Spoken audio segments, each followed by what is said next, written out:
Hello friends, welcome to BB smart study में आप सभी का स्वागत है। आज की वीडियो में हम सूट एपिकल मेरिस्टेम्स के बारे में स्टडी करेंगे। मैं आशा करती हूँ कि आप सबको ये वीडियो पसंद आएगी। हमारे वीडियो में आपको एक प्रॉपर नोट्स प्रोवाइड की जाएगी जो आपको इजीली समझ आ सके, जो आपके बीएससी एंड एमएससी स्टूडेंट्स के लिए काफ़ी हेल्पफुल होगी। तो चलिए वीडियो को बिना टाइम वेस्ट किए स्टार्ट करते हैं। इस वीडियो में आपको organisation of shoot apical meristems के introduction, definition, history, organisation of shoot apical meristem, theory of related to shoot apex organisation, types of shoot apex को कवर किया जाएगा। तो चलिए इंट्रोडक्शन से स्टार्ट करते हैं। Introduction of shoot apex. किसी भी सीड की जब जर्मिनेशन होती है तो वो दो भाग बनती है। पहला होता है प्लमूल और दूसरा होता है रेडिकल।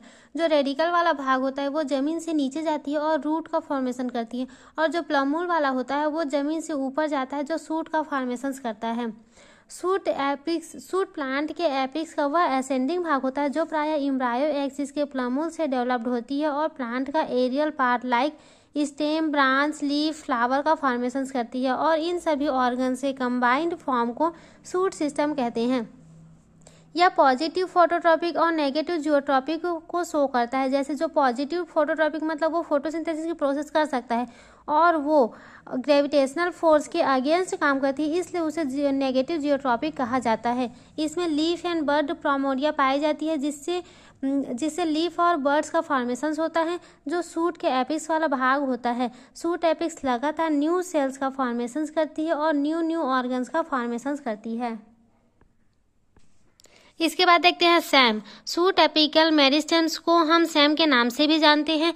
प्लांट्स के जो सभी टिश्यू होते हैं, जैसे जो लीफ है, बर्ड है, ब्रांच है या फिर स्टेम है, वो सूट एपिकल मेरिस्टेम्स और रूट एपिकल मेरिस्टेम्स से ही उत्पन्न होता है। सूट सिस्टम के सभी टिश्यू सूट एपिकल मेरिस्टेम से उत्पन्न होते हैं, और जो रूट का फॉर्मेशन होता है वो रूट एपिकल मेरिस्टेम से होता है। परंतु सूट का जो ऑर्गेनाइजेशन होता है वो प्लांट में वेरिएशंस लाता है। जैसे जो रूट का फॉर्मेशन होता है तो सभी प्लांट्स में रूट तो सेम होते हैं, लेकिन जो सूट का फॉर्मेशन होता है तो अलग अलग प्लांट्स में अलग अलग प्रकार के सूट का फॉर्मेशन होता है। जैसे कोई फ्लावर है, जैसे मैरीगोल्ड है और रोज है, तो दोनों का फ्लावर, स्टेम, ब्रांच सब तो सेम होगा, लेकिन उसकी जो स्ट्रक्चर्स होती है वो अलग होती है।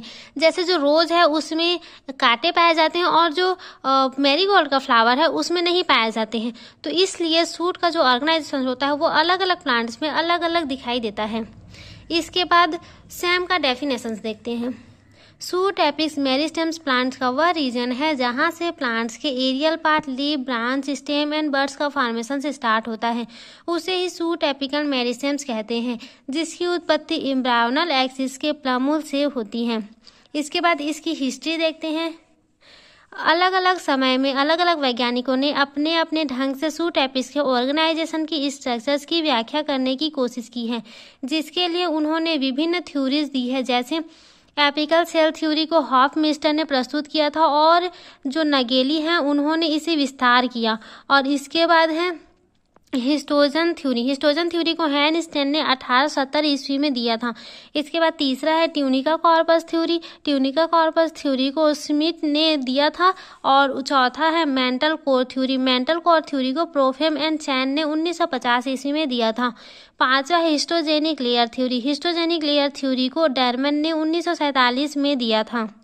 इसके बाद है सूट एपिकल मेरिस्टेम्स की स्ट्रक्चर्स और ऑर्गेनाइजेशंस।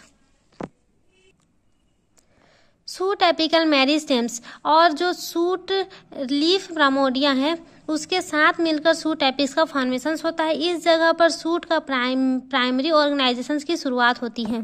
जैसे स्ट्रक्चर्स में देखते हैं, ये है सूट एपिकल मेरिस्टेम्स और ये है लीफ प्राइमोर्डिया। तो इन दोनों के कॉम्बिनेशन से ही सूट एपिकल मेरिस्टेम्स का फॉर्मेशन होता है। दूसरा है यह एंजियोस्पर्म में छोटा जबकि जिम्नोस्पर्म में चौड़ा होता है। तीसरा है प्लांट के सभी टिश्यू जैसे सूट एपिकल और रूट एपिकल मेरिस्टेम से उत्पन्न होता है। और चौथा है सूट एपिकल मेरिस्टेम में लीफ प्राइमोर्डिया पाया जाता है, जिससे लीफ का फॉर्मेशन होता है। यह है लीफ प्राइमोर्डिया जिससे लीफ का फॉर्मेशन होता है। पांचवा है लीफ प्राइमोर्डिया के बाद सैम में protoderm, ground meristem and procambium भी पाया जाता है। जो लीफ प्राइमोर्डिया होता है, इसके बाद जो बाहर वाली होती है उसे प्रोटोडर्म कहते हैं। अंदर वाली जिसमें जाइलम फ्लोएम पाया जाता है उसे ग्राउंड मेरिस्टेम्स कहते हैं और प्रोकैम्बियम भी पाया जाता है। सैम के थ्योरी से हम सैम के विभिन्न रीजन्स देखते हैं। मतलब जो सैम का एपिकल रीजन होता है इसमें और बहुत सारे रीजन्स पाए जाते हैं, उसको हम देखते हैं। Various reasons of shoot epics.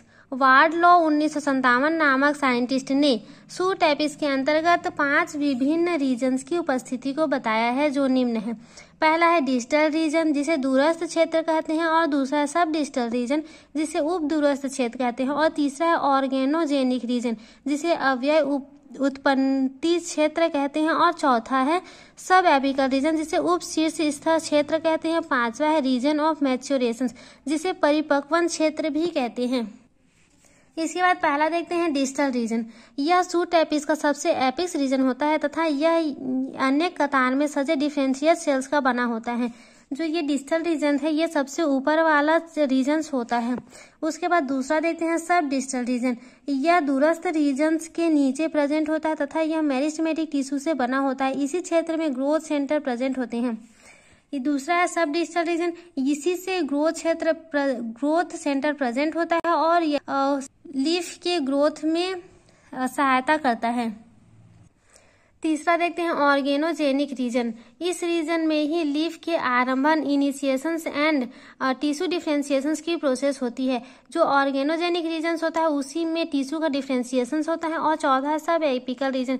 यह रीजन ऑर्गेनोजेनिक रीजन के बाद प्रेजेंट होता है। इस रीजन की सेल लगातार डिवाइड होती रहती है और cell elongation and cellular differentiations प्रदर्शित करती है। पांचवा है रीजन्स ऑफ मैच्योरेशन। यह रीजन सब एपिकल रीजन्स के बाद प्रेजेंट होता है और इसमें सभी सेल्स मैच्योर होती है तथा इस रीजन्स की सेल में डिवीजन एंड डिफरेंशिएशन की क्रिया नहीं होती है।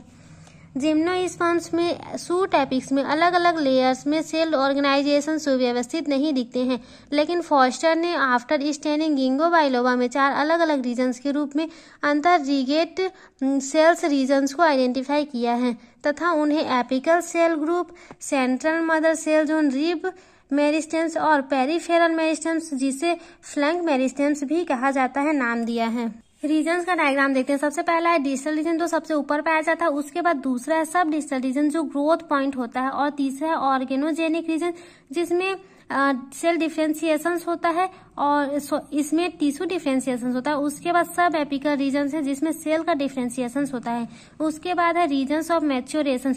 इसमें किसी भी सेल्स की डिफरेंशिएशन नहीं होती है। इसमें मैच्योर सेल्स पाया जाता है। इसके बाद फॉस्टर की स्टैनिंग के बाद ही देखते हैं। प्रोफेम एंड चैन ने 1950 में क्रिसैंथेमम मॉरिफोलियम में तथा सिंह एंड सी ने 1970 ने आयरन में सबसे यंगेस्ट लीफ प्राइमोर्डिया के नीचे कैम्बियम की तरह के रीजन्स के रूप में एक और एक्स्ट्रा रीजन्स की उपस्थिति को प्रमाणित किया है। यह गिंगो बाइलोबा का और यह डाइकोट सूट एपिक्स का। इसमें एपिकल इनिशियल्स ग्रुप होता है जो मिडिल सेंटर में पाया जाता है। उसके बाद होता है सेंटर मदर सेल जोन, उसके साइड में सेंटर मदर सेल जोन पाया जाता है। उसके बाद है कैम्बियम लाइक जोन, इसमें कैम्बियम प्रेजेंट होता है और यह है फ्लैंक मेरिस्टेम्स का। और ये रिब मेरिस्टेम्स जो बीच में पाया जाता है इसे रिब मेरिस्टेम्स कहते हैं और जो साइड में पाया जाता है उसे पेरिफेरल मेरिस्टेम्स और फ्लैंक मेरिस्टेम्स के भी नाम से जानते हैं। अब सैम के जोन की बात करें तो जो सैम होता है वो 3 जोन में डिफरेंशिएट होता है। पहला है सेंट्रल जोन, दूसरा है पेरिफेरल जोन और तीसरा है रिब मेरिस्टेम्स। पहला देखते हैं सेंट्रल जोन। यह सेम के सेंटर में प्रेजेंट होता है और अनडिफरेंशिएट होता है। इनडिटर्मिनेट सेल्स के बंडल्स के रूप में कार्य करता है। इसमें एक स्टेम सेल्स कार्य करता है और मेरिस्टेम्स के रख रखाव के लिए इम्पोर्टेंट होता है। यह सेल डिविजन्स कम होता है। दूसरा है पेरिफेरल जोन। यह रीजन सैम को झुकाता है। इसकी सेल बहुत बार डिफरेंशिएट होती है और लीफ प्राइमोर्डिया में शामिल हो जाती है। इसके बाद तीसरा है रिब जोन। यह प्रोक्सिमल रीजन्स है। यह स्टेम के बॉडी को बनाने वाली सेल्स की आपूर्ति करता है। डायग्राम में देखते हैं ये बीच वाला जो है वो सेंट्रल जोन कहलाता है और इसके जो साइड वाला होता है उसे पेरिफेरल जोन कहते हैं और इसके बीच वाला जो बॉडी पार्ट्स जो होता है उसे रिब जोन्स कहा जाता है। इसके बाद देखते हैं theories of related to shoot apex organisations. जो सूट एपिस के एपिकल मेरिस्टेम्स की स्ट्रक्चर्स को समझाने के लिए अनेक थ्योरीज प्रस्तुत किए गए हैं, जिनमें से कुछ महत्वपूर्ण थ्योरीज निम्न हैं। पहला है एपिकल सेल थ्योरी, दूसरा है हिस्टोजन थ्योरी, तीसरा है ट्यूनिका कॉर्पस थ्योरी और चौथा है मेंटल कोर थ्योरी, पांचवा है हिस्टोजेनिक लेयर थ्योरी। पहला देखते हैं एपिकल सेल थ्योरी। इस थ्योरी को सर्वप्रथम हॉफमिस्टर के द्वारा प्रस्तुत किया गया था। इसके विस्तारण का जो श्रेय होता है वो नगेली को जाता है। इस थ्योरी के अकॉर्डिंग बताया गया है कि जो सूट एपिक्स में एक एपिकल सेल होता है जो एक्टिवेट होता है और इसकी एक्टिवेशन और डिविजन्स के फलस्वरूप पूरे सूट का फॉर्मेशन होता है, जिससे सूट के विभिन्न टिश्यू एंड ऑर्गन्स का फॉर्मेशन होता है और इसी एपिकल सेल्स के कंट्रोलर फंक्शंस के कारण सूट एपिक्स ग्रोथ करता रहता है। इसका डायग्राम देखते हैं। सूट एपिकल मेरिस्टेम्स में बताया गया है कि जो सूट एपिक्स होता है वो एक एपिकल सेल से ही होता है। जो एक एपिकल सेल होता है यही एक्टिवेट होता है और उसके बाद फिर डिविजन्स करके पूरे प्लांट बॉडी का फॉर्मेशन करता है। यह एपिकल सेल पोस्टीरियर फेस में एक, दो या अधिक सेल्स का डिफरेंशिएट करता है, जिसके बाद में टिश्यू का निर्माण होता है। इसमें कुछ ऑब्जेक्शंस भी थे। विभिन्न स्टडी के बाद यह प्रूफ होता है कि यह थ्योरी कुछ higher algae, bryophytes and pteridophytes की ग्रोथ को बढ़ाने में सक्षम होता है, परंतु higher plants like angiosperms, gymnosperms and phanerogams plants में यह सूट एपिक्स की स्ट्रक्चर एंड ऑर्गेनाइजेशंस को एक्सप्लेन नहीं कर पाता है, क्योंकि वहाँ एक से अधिक सेल्स का बना सूट एपिक्स होता है। इसलिए इस थ्योरी को निरस्त कर दिया गया था। यह सूट एपिकल मेरिस्टेम्स का डायग्राम। ऊपर में एपिकल सेल होता है। एपिकल सेल्स जब डिवाइड करता है तो डॉटर सेल्स का फॉर्मेशन करता है और यही डॉटर सेल्स बाद में और डिवाइड करता है। उसके बाद फिर टिश्यू का फॉर्मेशन करता है। टिश्यू के बाद में ये प्लांट्स बॉडी का फॉर्मेशन करता है। इसमें जो डिवीजन होता है वो एक एपिकल सेल्स के द्वारा होता है, इसलिए इसे एपिकल सेल थ्योरी कहा जाता है। इसके बाद दूसरा देखते हैं हिस्टोजन थ्योरी। इस थ्योरी को हैन स्टेनसन 1870 में अनेक एंजियोस्पर्म्स के प्लमूल एंड रेडिकल्स के स्टडी के बेसिस पर दिया है। इन्होंने सूट एंड रूट में 3 रीजन्स की प्रेजेंसी बताई है, जिन्हें क्रमशः डर्मेटोजोन, पेरिब्लेम और प्लीरोम कहा जाता है। जो पहला होता है डर्मेटोजन। डर्मेटोजोन का ग्रीक मीनिंग होता है स्किन। स्किन मीन्स ये समझ आता है कि ये एक स्किन का फॉर्मेशन करता होगा। यह सेल्स की सबसे आउटर लेयर होती है जो स्टेम की एपिडर्मिस का फॉर्मेशन करती है। उसके बाद दूसरा है पेरीब्लेम। पेरीब्लेम का ग्रीक मीनिंग होता है क्लोथिंग। यह रीजन डर्मेटोजेन के अंदर की ओर होता है तथा एपिकल रीजन्स में केवल सिंगल लेयर में पाया जाता है, परंतु मैच्योर होते होते यह मल्टी लेयर का हो जाता है। इसके डिवीजन एंड डिफ्रेंसिएशन से hypodermis, general cortex and endodermis का फॉर्मेशन होता है। इसके बाद तीसरा है प्लीरोम। इसका ग्रीक मीनिंग होता है दैट दिस फील्स। यह पेरिब्लेम के अंदर की ओर तथा सूट एपिक्स के मिडिल पार्ट्स में प्रेजेंट रीजन होता है। यह थिन वॉल वाली होती है। इससे आइसोडर्मिक सेल्स का बना होता है। यह स्टील के टिश्यू लाइक जैसे वैस्कुलर टिश्यू, पेरिसाइकल, मेड्यूलरी रे, मेड्यूला और पीथ का फॉर्मेशन करता है। सूट में भी प्लीरोम वही वर्क करता है जो स्टेम में होता है, परंतु सूट में एपिक्स के कुछ नीचे के रीजन में प्रेजेंट प्रोकैम्बियम की ओरिजिन्स भी प्लीरोम से होती है। इसमें भी कुछ ऑब्जेक्शंस या फिर क्रिटिसिज्म में लगाए गए थे। जो हिस्टोजन थ्योरी होता है वो सूट एपिक्स के विवरण के लिए निम्नलिखित 2 रीजन्स की वजह से अनुपयुक्त पाया गया है। पहला है डर्मेटोजेन एंड पेरिब्लेम में अंतर स्पष्ट नहीं होता है और दूसरा है टिश्यू बनाने वाले रीजन्स और उनकी ओरिजिन सूट एपिक्स में स्पष्ट रूप से एक्सप्लेन नहीं की गई है।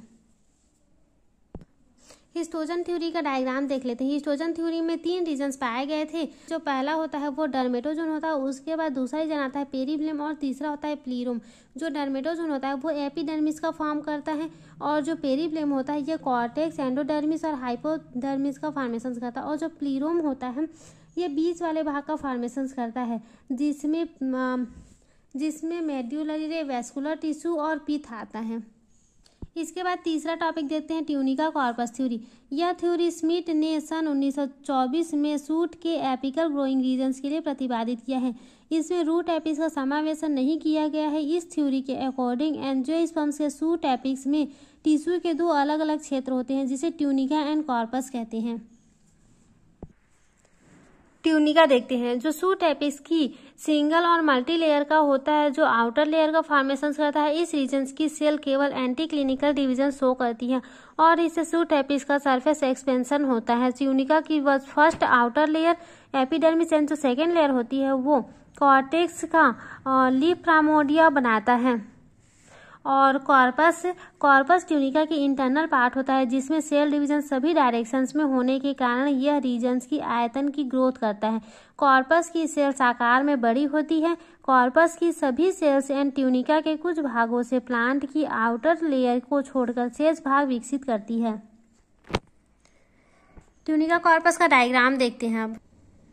यह है ट्यूनिका कॉर्पस का डायग्राम। जो ट्यूनिका कॉर्पस होता है उसमें दो रीजन बनते हैं। पहला होता है ट्यूनिका रीजन और दूसरा होता है कॉर्पस रीजन। जो ट्यूनिका रीजन होता है वो सिंगल लेयर होता है, लेकिन जब मैच्योर होते होते वो मल्टी लेयर में डिवाइड हो जाता है। तो जो फर्स्ट लेयर होता है वो एपिडर्मिस का फॉर्म करता है और जो सेकेंड लेयर होता है वो कॉर्टेक्स या फिर एंडोडर्मिस का फॉर्म करता है। उसके बाद फिर जो कॉर्पस वाला आता है, जो कॉर्पस का लेयर होता है ये अंदर की भाग जैसे जो वैस्कुलर बंडल होता है और फिर जो पीथ होता है, मेडुला जो होता है, इन सब का फॉर्मेशन करता है। इसके बाद चौथा थ्योरी देखते हैं, हिस्टोजेनिक लेयर थ्योरी। डर्मन नाम के साइंटिस्ट ने ट्यूनिका कॉर्पस थ्योरी को बहिष्कृत करते हुए उसके बदले प्राइमरी हिस्टोजेनिक लेयर थ्योरी का प्रतिपादन किया है। इनका मानना है कि एंजियोस्पर्म में सूट एपिस तीन लेयर स्ट्रक्चर ऑर्गेनाइजेशंस को शो करता है। इन्होंने इन लेयर्स को L1, L2, L3 नाम दिया है। हिस्टोजेनिक लेयर थ्योरीज के अकॉर्डिंग जो L1 होता है वो एपिडर्मिस का फॉर्मेशन करता है और जो L2 होता है वो हाइपोडर्मिस, कॉर्टेक्स और वैस्कुलर टिश्यू का फॉर्मेशन करता है। जो L3 होता है वो वैस्कुलर टिश्यू एंड पीथ का फॉर्मेशन करता है। जो तीन लेयर में इस सूट एपिस का स्ट्रक्चरल शेप, इस थ्योरी को हिस्टोजन थ्योरी का जो मॉडिफिकेशन के रूप में भी माना जा सकता है। हिस्टोजन थ्योरी का डायग्राम देखते हैं। यह हिस्टोजन थ्योरी का डायग्राम जिसमें तीन लेयर पाया जाता है। पहला होता है L1 और दूसरा होता है L2 और तीसरा होता है L3। जो ट्यूनिका कॉर्पस थ्योरी था इसमें दो लेयर पाया जाता है। इसी को रिजेक्ट करते हुए हिस्टोजेनिक लेयर थ्योरी को बनाया गया था। जो L1 होता है वो एपिडर्मिस का फॉर्म करता है और जो L2 होता है वो वैस्कुलर टिश्यू का फॉर्म करता है या फिर कॉर्टेक्स और हाइपोडर्मिस का फॉर्मेशन करता है और जो L3 होता है वो पीथ और वैस्कुलर टिश्यू का फॉर्मेशन करता है। और इसी को हिस्टोजन थ्योरी का रूपांतरित या फिर मॉडिफिकेशन रूप भी माना जाता है, क्योंकि जो हिस्टोजन थ्योरी होता है उसमें भी तीन लेयर्स वर्क करता है। पहला है डर्मेटोजन और दूसरा है पेरिब्लिम और तीसरा होता है प्लीरोम। इसके बाद पांचवा थ्योरी देखते हैं, mantle core theory. Tunica corpus theory के अकॉर्डिंग ट्यूनिका अर्थात पेरीफेरल टिश्यू लेयर केवल एंटी क्लिनिकल डिविजन्स की प्रोसेस को ही शो करता है, लेकिन अनेक एंजियोस्पर्म प्लांट्स में सूट एपिस की स्टडी से यह ज्ञात होता है कि जो peripheral layer anti clinical divisions के साथ विशेषता उदाहरण पोजीशंस में पेरिक्लाइनल डिविजन्स भी प्रदर्शित करता है। ऐसी पोजीशंस की व्याख्या के लिए प्रोफेम एंड चैन ने मेंटल कोर थ्योरी को प्रस्तुत किया है। इनका यह थ्योरी डिवीजन की प्रकृति पर बेस्ड है। इनके अनुसार जो मेंटल होता है वो आउटर वॉल जो डोम शेप्ड का होता है और इसकी जो सेल होती है उसे ही मेंटल कहा जाता है, जो किसी भी सूट एपिस का पेरीफेरल सेल रीजन होता है। और जो कोर होता है वो मेंटल से घिरा हुआ सेंट्रल पार्ट कोर कहलाता है। इस कोर में तीन और रीजन्स पाए जाते हैं जो एंटी क्लिनिकल डिविजन्स को शो करता है। इसमें पहला रीजन होता है सब एपिकल मेरिस्टेम, दूसरा होता है पेरीफेरल मेरिस्टेम और तीसरा होता है central meristem. Mantle core theory बिल्कुल ट्यूनिका कॉर्पस थ्योरी की तरह ही है, लेकिन डिविजन्स के तरीके प्लेन ऑफ डिविजन्स पर बेस्ड नहीं है। मेंटल कोर थ्योरी का डायग्राम देखते हैं। जो ये डोम शेप्ड वाला होता है इसे ही मेंटल लेयर कहा जाता है और जो इंटरनल जो भाग होता है इस सेंट्रल लेवल होता है इसे ही कोर कहा जाता है। और जो इसमें जो मेंटल लेयर होता है इसमें पेरीफेरल सेल रीजन्स होता है। थ्योरीज के बाद में अब हमारा टॉपिक होता है टाइप्स ऑफ सूट एपिक्स। इसमें जो न्यूमैन ने सूट एपिक्स में परमानेंट रूप से प्रेजेंट रहने वाले एपिकल सेल्स के ग्रुप को कंटिन्यूटिंग मेरिस्टेमेटिक रिसिड्यू कहा है। सतत प्रविभाज्य अंग के सेल्स की प्रकृति के बेसिस पर न्यूमैन ने सूट एपिक्स को तीन श्रेणियों में डिवाइड किया है। पहला है मोनोप्लेक्स टाइप्स और दूसरा है सिंप्लेक्स टाइप और तीसरा है डुप्लेक्स टाइप्स। पहला देखते हैं मोनोप्लेक्स टाइप। इस प्रकार के सूट एपिक्स में मेरिस्टेमेटिक टिश्यू सरफेसियल लेयर के रूप में होता है तथा नीचे की ओर केंद्रित होता है। ग्रोथ के लिए केवल एक डिवीजन की आवश्यकता होती है तथा लंबाई और चौड़ाई में ग्रोथ संभव हो जाता है। इस प्रकार टेरिडोफाइट्स के टेरिडोप्सिडा वर्ग अर्थात फर्म में मिलता है। इसमें न्यू सेल्स नीचे की ओर बनते हैं। ये है मोनोप्लेक्स टाइप्स का सूट एपिक्स वाला डायग्राम, जिसमें जो सेल्स होता है वो नीचे की ओर बनते हैं। उसके बाद दूसरा देखते हैं सिंप्लेक्स टाइप। इस प्रकार के सूट एपिक्स में मेरिस्टेमेटिक टिश्यू सुपरफिशियल लेयर के रूप में होते हैं, परंतु मेरिस्टेमेटिक सेल्स पैरेलल रूप से साइडेड होते हैं तथा एंटी क्लिनिकल एंड पेरिक्लिनिकल डिवीजन द्वारा शो करते हैं और डिवीजन की प्रक्रिया सिंगल लेयर होती है। इस प्रकार का जो सूट एपिक्स होता है वो जिम्नोस्पर्म्स में मिलते हैं। ये डायग्राम है सिंप्लेक्स टाइप का। इसमें जो डिविजन्स होता है वो पेरिक्लिनिकल और एंटी क्लिनिकल दोनों पार्ट्स में डिविजन्स होता है। इसके बाद तीसरा देखते हैं डुप्लेक्स टाइप्स। ऐसे सूट एपिक्स में सेल्स सतत परिभाजित कंटिन्यूटिंग मेरिस्टेमेटिक रिसेड्यू पैरेलल रूप से साइडेड होती है तथा कम से कम 2 लेयर में फैली रहती है। इससे ऊपर की जो लेयर होती है anti clinical divisions and second layer होती है वो एंटी क्लिनिकल एंड पेरिक्लिनिकल दोनों प्रकार के डिविजन्स की प्रक्रिया को शो करती है। ये है डुप्लेक्स टाइप्स की डायग्राम, जिसमें जो ऊपर वाली लेयर होती है वो एंटी क्लिनिकल डिवीजन शो करती है और दूसरा लेयर होता है वो एंटी क्लिनिकल एंड पेरिक्लिनिकल दोनों डिविजन्स को शो करता है और इसमें 2 से ज़्यादा लेयर्स भी पाए जाते हैं। यह लंबाई और चौड़ाई दोनों की ग्रोथ के लिए पाया जाता है। सूट एपिक्स का यह टाइप एंजियोस्पर्म्स में देखने को मिलता है। प्रायः ऐसा देखा गया है कि मेरिस्टेमेटिक्स के एक्टिव रीजन्स की सेल्स में अन्य रीजन्स की तुलना में आरएनए का कॉन्सेंट्रेशन अपेक्षाकृत अधिक होता है। सूट एपिक्स में प्रेजेंट मेरिस्टेमेटिक टिश्यू की जो एक्टिवनेस से tissues differentiation and organ differentiation संभव होता है एवं सूट सिस्टम अपनी ग्रोथ की कंटिन्यूटी बनाए रखता है। इसके बाद लास्ट देखते हैं कंक्लूजन। सूट जर्मिनेशंस के क्रम में सीड के प्लमूल वाले रीजन से ही सूट सिस्टम का डेवलपमेंट होता है। सूट के एपिक्स पार्ट में मेरिस्टेमेटिक टिश्यू रहता है जो सूट के विभिन्न टिश्यू व पार्ट्स के फॉर्मेट में इम्पॉर्टेंट रोल प्ले करता है। इस वीडियो के अंतर्गत हमने सूट एपिकल मेरिस्टेम्स के टॉपिक को कवर किया है। अगर आपको ये वीडियो पसंद आती है तो प्लीज इसे लाइक एंड सब्सक्राइब कर दीजिए ताकि हमारी जो न्यू अपडेट वीडियो है वो आप तक पहले पहुंच सके। Thank you.